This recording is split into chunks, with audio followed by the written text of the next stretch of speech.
ஒரு தமிழ் திரைப்படமான பயம் அறியா பிரம்மை திரைப்படம் இப்போ ஃபைனலா ஓடிடி பிளாட்ஃபார்மான பிரைம் வீடியோஸ்ல வெளிவந்திருக்கு. இந்த திரைப்படம் எப்படி இருக்குங்கிறத இந்த ரிவ்யூல பார்த்துடலாம். இதுல கதைன்னு எடுத்துக்கிட்டோம்னா ஒரு எழுத்தாளருக்கும் ஒரு கொலைகாரனுக்கும் நடுவில் நடக்கக்கூடிய ஒரு கான்வர்சேஷன் மாதிரி தான் அந்த படம் போகும்.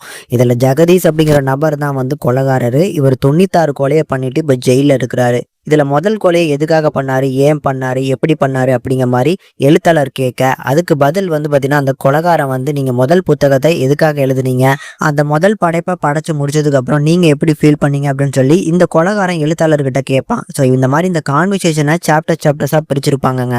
கண்டிப்பா இது ஒரு நல்ல படம். சூப்பரா எடுத்திருக்கிறாங்க.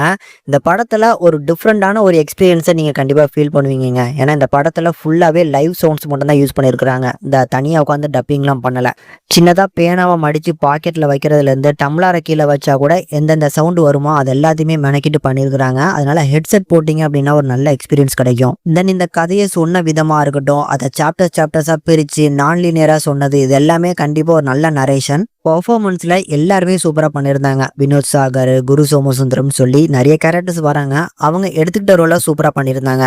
பட் இந்த படத்துல இருக்கக்கூடிய பிரச்சனை என்ன அப்படின்னா, இது ஒரு பக்காவான டெத் ஸ்லோ டிராமா அப்படின்னு தான் சொல்லுவேன். படத்தோட டூரேஷன் 1.5 மணி நேரம் தான் இருக்கும். ஆனா அதுவே ரொம்ப லென்த்தா போதும் அப்படிங்கிற ஒரு ஃபீல் கிடைக்கும். அதை மட்டும் மைண்ட்ல வச்சுக்கிட்டு ஒரு நல்ல எக்ஸ்பீரியன்ஸ் கிடைச்சா போதும்னு நினைக்கிறவங்க கண்டிப்பா இந்த படத்தை ட்ரை பண்ணி பாருங்க. ஒரு பக்காவான ஒரு என்டர்டெயின் கண்டிப்பா இந்த படத்துல இருந்து கிடைக்கும்.